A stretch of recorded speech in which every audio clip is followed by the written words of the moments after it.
심장병을 앓고 있는 IT 어린이 10명이 한 선교사와 선교단체 도움으로 한국에서 수술을 받았습니다. 성공적으로 수술을 마친 아이들과 아이들을 돕고 있는 선교사를 만나봤습니다. 해외의 열악한 환경에서 사역하는 선교사들에게 의료 지식과 의약품을 제공하는 자리가 마련됐습니다. 안산 동산교회 해외 선교 기초의학과정을 취재했습니다. 지난 5월에 법무부가 발표한 국가인권정책 기본계획에 대해 논란이 일고 있습니다. 동성애 동성혼 개헌반대 국민연합은 정부 과천청사 앞에서 인권정책 반대와 폐지를 촉구하는 1인 시위를 시작했습니다. 종교인 과세가 시행된 지 6개월이 지난 시점에서 종교인 과세 공동 매뉴얼을 요약한 영상이 제작됐습니다. 과세 대상인 목회자와 일선 교회에 큰 도움이 될 것으로 주목받고 있습니다.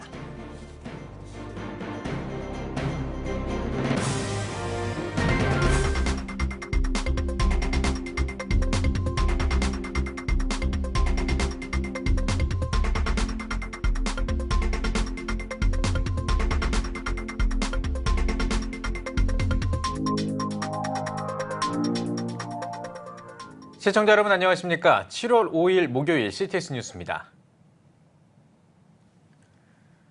심장병을 앓고 있는 IT 어린이를 돕기 위해 매년 한 선교사와 선교단체가 힘을 모으고 있습니다. 지난 6월에 한국에서 수술을 받고 돌아간 IT 아이들을 만나봤습니다. 장현수 기자입니다.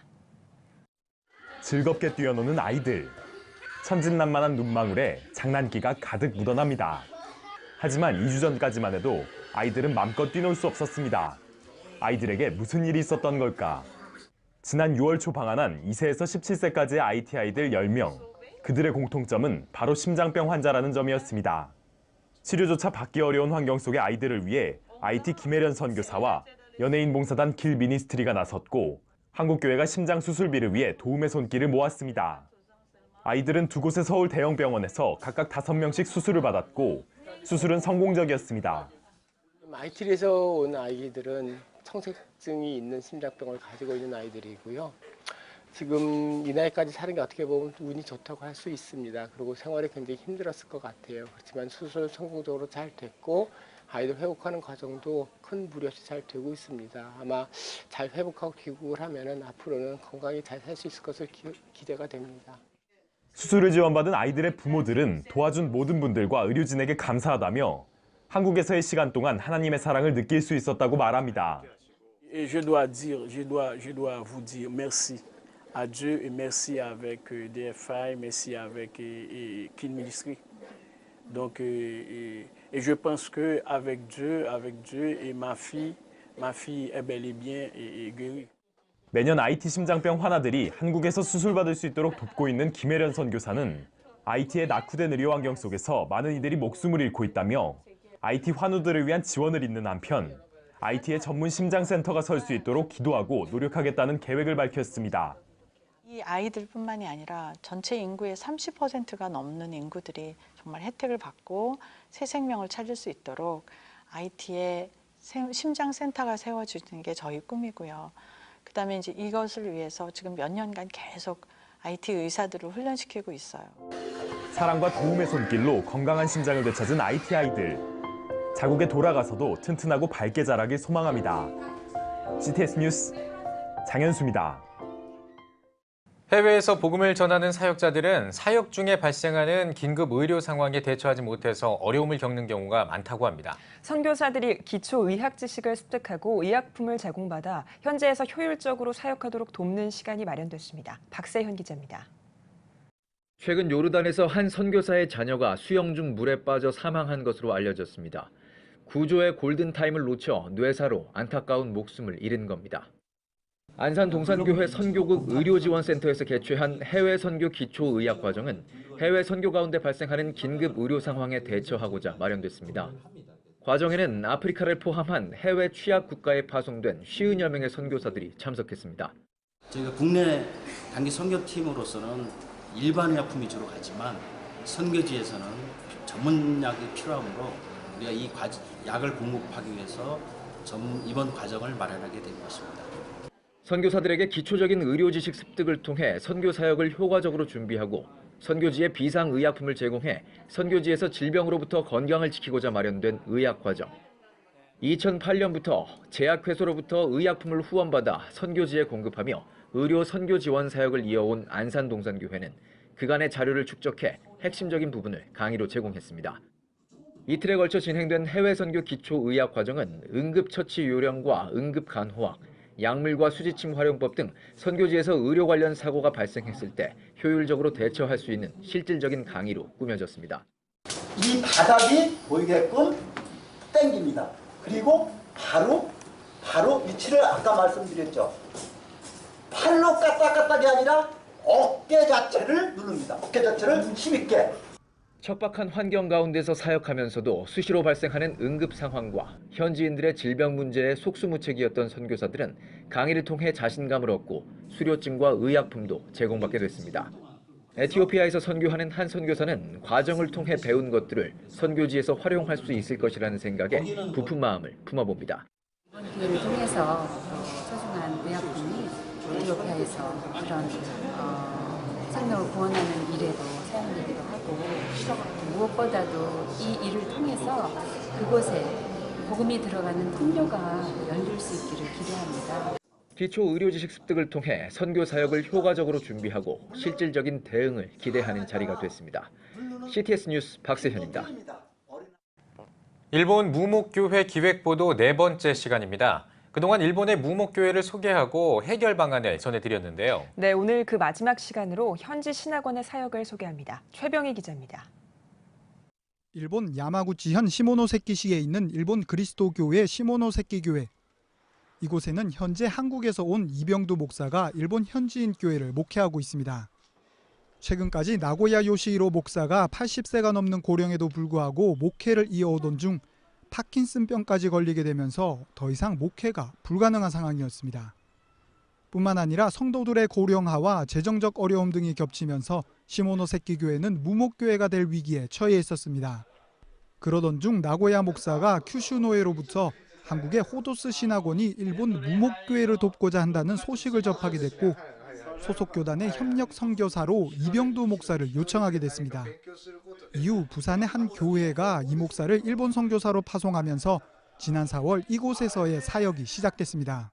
대체로 65세 이상들입니다. 그러니까 최고 나이가 많으신 분이 지금 93세시고 그분마저도 안 계시면 이제 교회가 더 힘들어지는 거죠. 이게 계속 줄어드는 거예요. 더욱이 일본 선교에 대한 오랜 비전을 갖고 있던 이 목사에게 호도스 신학원에서 받은 훈련과 실습은 일본 교회를 더 깊이 이해할 수 있는 시간이 됐습니다. 목회자로서 바른 설교를 하고 또 이런 부분들에 대해서 어떤 태도를 가질 것인가, 자세를 가질 것인가에 대해서는 사실 호도스 신학원에서 많은 부분을 배웠다고 저는 생각하거든요. 이 학교를 졸업을 하면은 그 일본에 있는 기존 교회라고 하는 그 틀 안으로 그것도 공식적으로 서로가 인정하는 가운데에 들어갈 수 있기 때문에 이것은 새로운 선교적인 파라다임이다라고도 볼 수가 있는 거죠. 지난 5월 큐슈 노회의 정식 선교교사로 인정받고 선교 파트너로서의 자격을 얻게 된 호도스 신학원은 이병두 목사의 시모노세키 교회 사역이 좋은 열매를 맺어 무목교회를 섬기는 사역이 더욱 확장되길 기대하고 있습니다.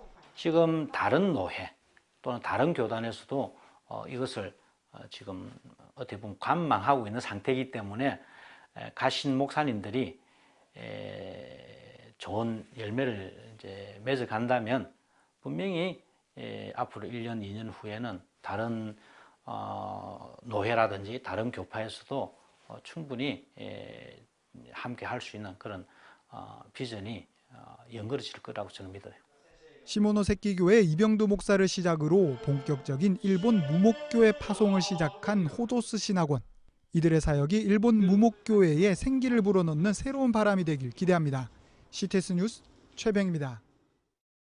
동성애 동성혼 개헌반대 국민연합이 정부 과천청사에서 지난 5월에 법무부가 발표한 국가인권정책 기본계획을 반대하고 폐지를 촉구하는 1인 시위에 돌입했습니다.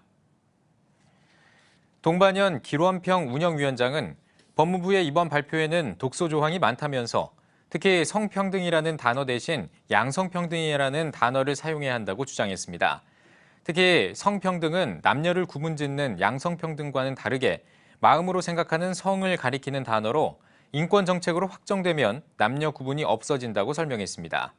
한편 국가인권정책 기본계획이 7월 중에 국무회의에 붙여질 예정인 가운데 동반연은 오는 5일에 청와대 앞으로 자리를 옮겨 1인 시위를 이어갈 계획입니다. 예수교대한 성결교회가 한국교회 차원에서 동성애 대책을 논의하기 위해 동성애 대책위원회를 조직했다고 밝혔습니다. 예성 동성애 대책위원회는 지난달 29일에 서울 종로구 총회 본부에서 첫 회의를 열고 조직의 운영 방향과 세부 사역을 논의했습니다. 또한 오는 14일에 열릴 서울광장 퀴어축제 반대 국민대회에 참석할 것과 총회 산하 전국교회에 퀴어축제 반대 동영상을 제작해 보급하기로 했습니다. 한국교회 종교인과세 공동 TF팀과 한국교회 법학회가 종교인과세 공동 매뉴얼과 설명 영상을 제공합니다. 공동 TF팀과 한국교회 법학회는 인터넷 홈페이지와 모바일 애플리케이션을 통해 종교인 과세 공동 매뉴얼의 요약본과 설명 영상을 제공하고 있습니다. TF팀은 아직까지 어떻게 해야 될지 몰라 답답해하는 교회와 목회자들을 위해 영상을 만들게 됐다고 밝혔습니다. 대한예수교 장로회 중앙총회가 2018 교역자 학예 수련회를 개최했습니다. 강원도 평창에서 열린 이번 수련회는 전국에서 1,000명 넘는 교역자들이 참석해 3일 동안의 일정으로 진행됐습니다. 개회에 비해서 설교를 전한 이건호 총회장은 그리스도인으로서의 처음 마음을 회복하고 신앙인으로서의 삶을 살아야 한다면서 임마누엘 정신으로 하나님을 의지하며 교단과 한국교회의 본이 되는 중앙인이 되자고 강조했습니다. 3일 동안 진행된 예장 중앙 교역자 학예 수련회는 비전 153 세계선교회 강신권 총재와 김영돌 세무사, 전 서울신대 총장 최이범 목사 등이 강사로 참석했으며 4번의 특강과 부흥회 등으로 진행됐습니다. 근본 학예 수련을 통해서 임마누엘 정신을 재무장하고 하나님께 쓰임받는 그리고 한국 교계의 성경적 보수 교단으로 자리매김하기에 부족함이 없는 새로운 각오를 다짐하는 수련회가 되도록 노력하겠습니다. 기독교 윤리 실천운동이 소식지 좋은 나무를 창간했습니다. 좋은 나무는 사회의 현안과 쟁점을 기독교적인 관점에서 분석한 온라인 소식지로 목회자와 기독교인의 사회 현실에 대한 이해를 돕기 위해 창간됐습니다. 기윤실은 좋은 나무를 통해 전문인 칼럼과 기사 해설, 서평 등을 제공할 예정이며 고신대 손봉호 교수를 비롯해 고려대 배종석 교수와 실천신학대학원대학교 조성돈 교수, UCLA 옥성득 교수 등이 참여해 사회 현안을 전할 계획입니다. 합동신학대학원대학교가 우수대학 도서관으로 선정됐습니다. 합동신학대학원대학교는 2018년 전국대학 도서관 대회에서 학술정보 공유와 유통 우수대학 도서관으로 선정돼 한국교육학술정보원장 표창을 수상했습니다. 합신대 정창균 총장은 도서관을 특성화해서 국내외 최고의 신학 전문 도서관으로 발전시킬 계획이라고 밝혔습니다. 합신 도서관은 학교와 합신 교단의 지원을 통해 다양한 디지털 원문 등 방대한 신학 자료를 구축해왔습니다.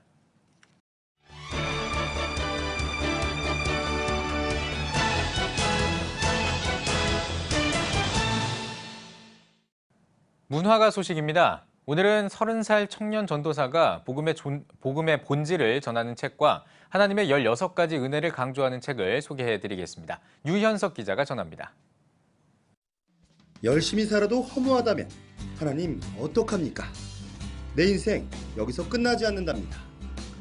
고려대학교 경영학과를 졸업하고 3년간 포스코 재무실에서 근무하다가 돈보다 사람을 회심시키는 일에 더 재미를 느끼고 총신대학교 신학대학원에 입학한 30살 청년 전도사. 이 시대의 문화를 예리하게 분석하면서 복음의 강력한 힘을 전달하는 그의 설교는 교회를 전혀 가본 적이 없거나 예전에 다녔어도 실망과 상처로 교회의 발길을 끊었던 이들에게 회심의 기회가 되고 있습니다. 내 인생 여기서 끝나지 않는다는 교회를 다녀도 여전히 일상이 힘겹고 허무한 이들에게 순간이 아닌 영혼의 가치로 살아가는 법을 이야기해주고 있습니다. 돈, 관계, 타이밍, 진로, 투자 등 삶의 다양한 영역에서 맞닥뜨리는 허무의 순간을 하나님 앞에서 어떻게 통과할 것인지를 전도서의 지혜로 힘있게 제시하고 있습니다. 내 삶을 붙드시는 주와 함께 은혜의 항로를 시작하라. 은혜의 국회설화입니다. 저자인 오륜교회 김은호 목사는 성도의 삶은 매 순간 부어주시는 하나님의 은혜로 채워진다고 강조합니다. 이 책에서 저자는 하나님의 은혜를 갈망하며 성도의 삶을 붙들어주시는 하나님의 16가지 은혜에 대해 이야기하고 있습니다. 구원의 은혜, 믿음의 은혜, 보좌의 은혜 등 영적 성숙을 위한 긍정적인 바람뿐 아니라 연약함의 은혜, 굳게 서는 은혜, 가시의 은혜, 수고의 은혜 등 신앙생활을 하며 부딪히는 고난과 상처 또한 하나님이 주시는 은혜임을 이야기하고 있습니다. 저자의 안내를 따라 혹은 각자의 필요에 따라 글을 읽고 삶에 적용한다면 차고 넘치도록 부어주시는 하나님의 은혜를 경험하게 될 것입니다.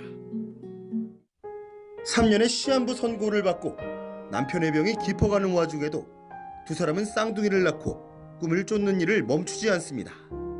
남편 사이먼은 몸이 점차 굳어 눈동자만 움직일 수 있게 되지만 전동 휠체어에 몸을 싣고 시선 구동 컴퓨터로 소통해 영화를 만들었습니다. 아내 루스는 자신과 바다 수영 이야기를 써 아이리시 타임즈에 연재했고 이를 바탕으로 어쩌면 끝이 정해진 이야기라 해도를 출간했습니다. 이 책은 상실의 고통 속에서 진정한 사랑의 의미를 찾으라고 강조합니다. CTS 뉴스 유현석입니다.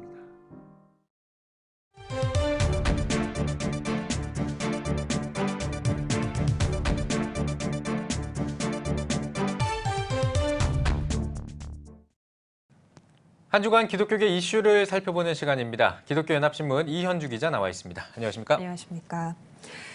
지난 한 주 동안의 양심적 병역 거부에 대한 헌재 판결이 뜨거운 이슈였습니다. 오늘은 이 이야기를 좀 나눠보죠. 일단 대체 복무가 마련될 전망인 거죠? 네, 헌법재판소가 지난 28일에 종교적 신념이나 양심을 이유로 입영을 거부한 사람들을 처벌하는 병역법은 헌법에 어긋나지 않는다 이렇게 판결을 하면서도요. 동시에 이들이 요구해온 대체 복무의 길은 마련해야 된다. 그러니까 결국에는 사실상 병역 거부를 인정해주는 반쪽 판결이라는 지적이 나오고 있습니다. 예. 병역 거부를 인정할 수는 없지만 대체 복무를 하는 제도를 만들어놔야 한다는 것인데요. 국가가 개인의 양심의 자유를 침해하지 말아야 한다. 이것이 헌재의 시각입니다. 네. 이에 따라서 정부는 대체 복무 제도를 마련해야 되는 상황이 됐고 또 국민들이 정서적으로 받아들일 수 있는 그런 제도를 만들어야 하는데요. 군 복무보다 더 힘들게 좀 마련해야 된다. 이런 여론들이 높아지고 있습니다. 하나만 더 말씀드리면 사실상 오늘부터라고 보도가 됐는데요. 양심적 병역 거부자의 입영이 대체 복무제 마련까지 잠정 연기가 됐기 때문에 오늘부터 고발이나 기소는 없다고 합니다. 예, 그렇군요.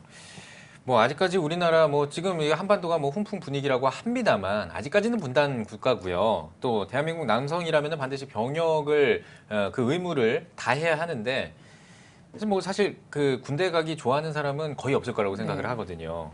그래서 이번 판결이 사실은 그 병역 기피 수단으로 악용될 수도 있다 이런 이야기들도 많이 나오잖아요. 네, 실제로 대체 복무제를 시행할 경우에 군입대를 거부할 수 있는 종교로 개종할 의향이 있냐 이런 질문에 19세에서 29 그 입영 대상 청년들이 그렇다라고 답한 비율이 한 21% 정도 되는 걸로 알고 있어요. 21% 정도 됐고요. 실제로 대체 복무가 군 복무보다 좀 편하다 이런 경험담이 나오게 되면 개종 인구는 더 많아질 수 있겠죠. 또 그러나 인터넷상에는 여전히 대체 복무 반대나 병역 기피 비판에 대한 목소리가 높은데 한국교회 언론에는 양심적 병역 거부라는 말 자체가 그러면 그동안 국방의 의무를 한 사람들은 비양심적이냐 이렇게 구분이 되니까 종교적 신념 혹은 특정 종교 교리에 의한 병역 거부 이렇게 표현해달라 이런 목소리도 냈습니다.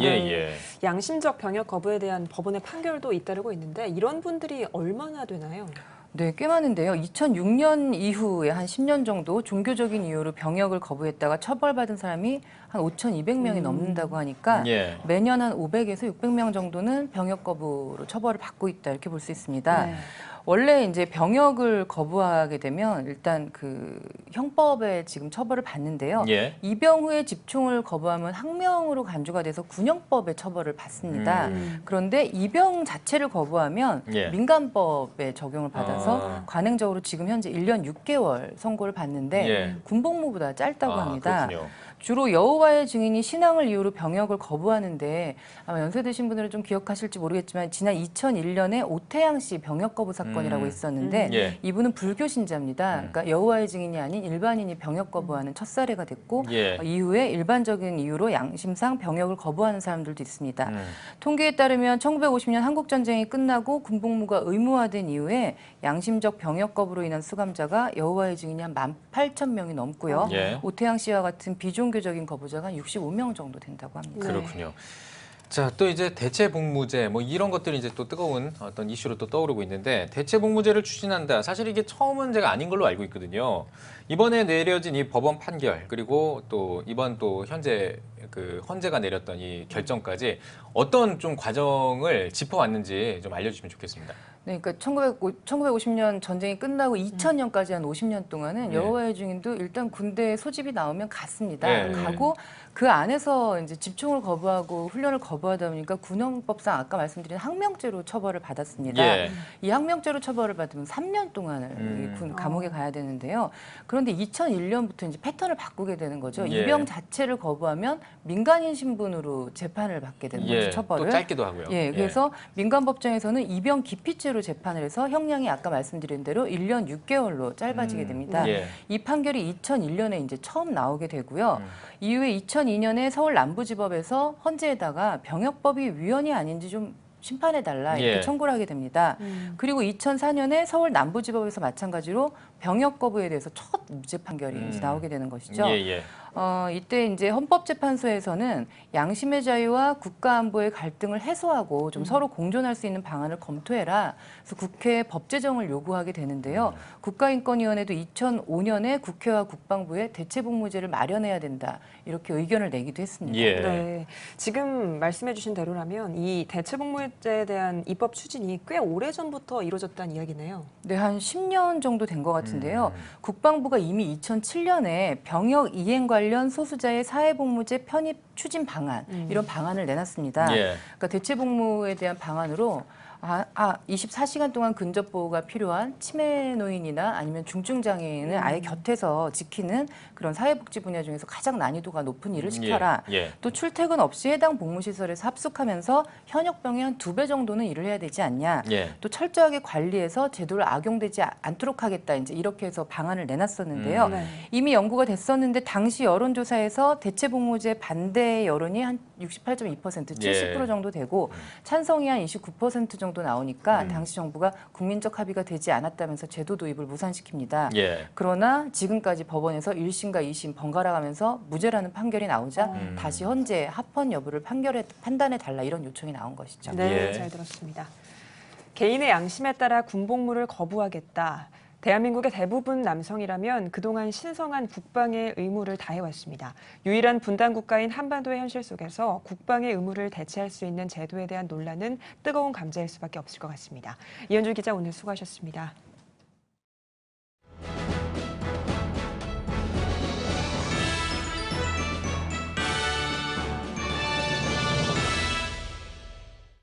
전국 각 지역별 네트워크 뉴스입니다. 장유대성복지재단이 재단 설립 5주년을 맞아서 장유대성교회에서 설립 기념 예배를 드렸습니다. 예배에서 부산 장신대 차명호 목사는 오늘날 교회에서 봉사와 섬김이 선택의 영역이 되고 있다며 봉사와 섬김이 필수이고 기초가 되는 교회가 되길 바란다고 강조했습니다. 또 장유대성교회 한재현 목사는 지역사회를 위해 더욱 섬기고 드러내지 않는 섬김으로 초심을 잃지 말자고 전했습니다. 지역과 함께 성장하는 교회라는 표 아래 앞으로도 이 지역에 소외되고 어려운 분들을 찾고 발굴해서 저희들이 교회가 할 수 있는 역할을 다 하고자 합니다. 장유대성복지재단은 2013년 지역사회를 체계적이고 다각적으로 섬기기 위해 출범했습니다. 사회복지법인 설린복지재단이 설립 60주년 기념식을 열었습니다.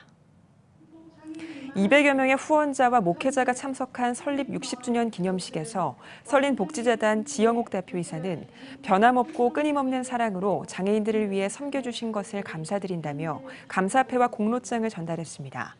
한국전쟁 당시 고아들을 구호하기 위해 미국 복음주의 동맹선교회 선교사들이 설립한 설린복지재단은 홍익재활병원과 장애인 시설인 풀린마을 등을 운영하고 있습니다. 경남경찰청 경목실이 2018 경남경찰 발전을 위한 오찬기도회를 열었습니다. 경남 지역 23개 경찰서 180여 명의 경목이 모인 오찬기도회에서 지방청 경목 강대열 목사는 예수 그리스도는 이 땅의 복음 전파를 위해 촉매제로 오신 분이라며 이용표 청장 역시 촉매제로 쓰임받아서 안전한 경남을 만들어가는 8천여 경남경찰의 수장이 되길 바란다고 말씀을 전했습니다. 이어진 2부에서는 신앙 전력화에 도움을 준 경목에게 감사장을 전달했으며 위문품을 건네고 이용표 청장에게 성경을 선물하는 시간을 가졌습니다. 진영 창민교회가 CTS 콜린가 진행자 브라이언 박 목사를 초청해 1일 부흥회를 열었습니다. 200여 명의 성도들이 모인 가운데 말씀을 전한 브라이언 박 목사는 예수 그리스도를 만난 자신의 경험을 전하며 오직 예수로 말미암아 깨어있는 인생을 살자고 전했습니다. 이어 참석자들은 육신의 문제와 다양한 기도 제목을 두고 함께 기도하는 시간을 가졌습니다. 한편 진영 창민교회는 지역사회에 복음을 전하기 위해 다양한 특별 집회를 개최해오고 있습니다. 탈북민 이나경 선교사를 초청한 남북한 선교 신앙 간증 집회가 예장통합 포항 남노회 주관으로 포항 대송교회에서 열렸습니다. 지역 목회자와 성도 300여 명이 참석한 가운데 진행된 간증 집회에서 탈북민 이나경 선교사는 북한 정부의 회유와 고문에도 불구하고 신앙을 지키며 죽음을 선택하는 많은 크리스천들이 북한 땅에 있다며 북한 성도들도 그리스도를 마음껏 찬양하고 예배드릴 수 있는 그날이 올 수 있도록 복음 통일을 위해 함께 기도해달라고 요청했습니다. 이어 북한의 실태를 알리고 북한 복음화를 위해 함께 기도하는 시간을 가졌습니다. 2006년 대한민국에 입국한 이나경 선교사는 국제사랑재단 선교사, 한반도 평화통일재단 홍보대사와 안보 강사 등으로 활동하고 있습니다.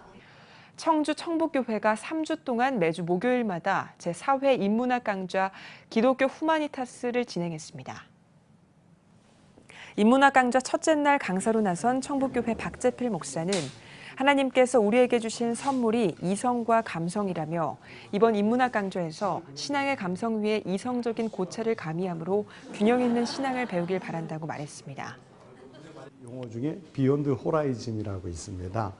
지평 넘어, 인식의 한계를 넘어서 보는 세계관을 말하는데 이 인문학은 바로 그런 세계로 우리를 안내해 줄 수 있는 좋은 기회가 된다고 생각을 하고 있습니다. 청북교회 성도들과 청주 지역 주민들이 초청된 인문학 강좌 기독교 후마니타스에서는 저명한 업계 인사들을 초청해 신앙 간증과 인생을 고찰해보는 강의를 진행하고 있습니다. 기감 장로회 중부연회 연합회가 1,000번 복음 전파 권역별 전도대회를 부천 지역에서 열었습니다. 전도대회에서 장로회 중부연회 회장 이상호 장로는 복음을 전하는 전도의 자리에 앞장서서 교회와 세상 가운데 본이 되는 장로들이 되길 바란다고 강조했습니다. 이어 참석자들은 한 영혼과 복음 전파 그리고 전도대 조직을 위해 기도했으며 부천 전 지역으로 흩어져 전도용 티슈를 나눠주며 노방전도에 나섰습니다. 31개 지방 8개 권역으로 나눠 진행된 권역별 대회에 이어 장로회 중부연회 연합회는 9월 16일 1,000번 복음 전파 다짐 대회를 통해 지속적인 전도 운동을 전개해 나갈 계획입니다.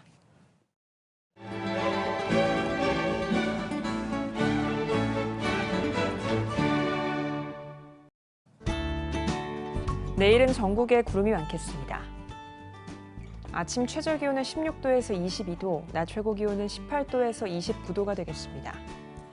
주간 날씨 해봅니다. 장마 전선과 동풍의 영향으로 7일은 제주도, 9일은 중부지방에 비가 오겠습니다.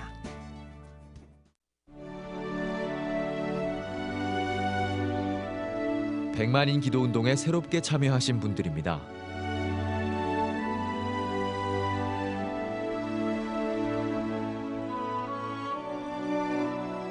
백만인 기도운동을 통해 보내주신 후원금은 국내는 물론 전 세계를 향한 CTS의 영상 선교 사역을 위해 소중하게 쓰이고 있습니다.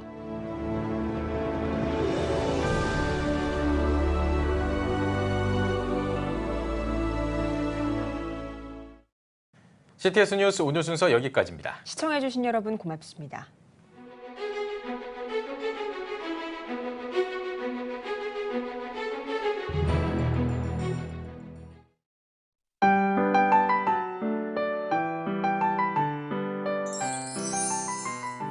오늘날 다음 세대 선교 현장은 해외 어느 선교지보다도 복음화율이 낮은 복음의 불모지입니다. 한국교회 청소년이 급격히 감소하는 상황에서 교회 학교는 물론 다음 세대를 향한 선교적 접근이 너무나 어렵습니다. 아름다운 신앙 계승은 교회의 사명이기에 한국교회와 성도들이 당장 눈에 보이는 결과를 기대하기보다 지속적인 기도와 관심이 이어지길 소원합니다. 한국교회의 미래는 다음 세대 신앙 계승에 달려 있습니다. 예수 그리스도의 은혜와 하나님의 사랑이 자라나는 다음 세대와 함께하기를 기도합니다. 다음 세대, 대한민국의 희망입니다. 이 캠페인은 대한예수교 장로회 통합총회와 함께합니다.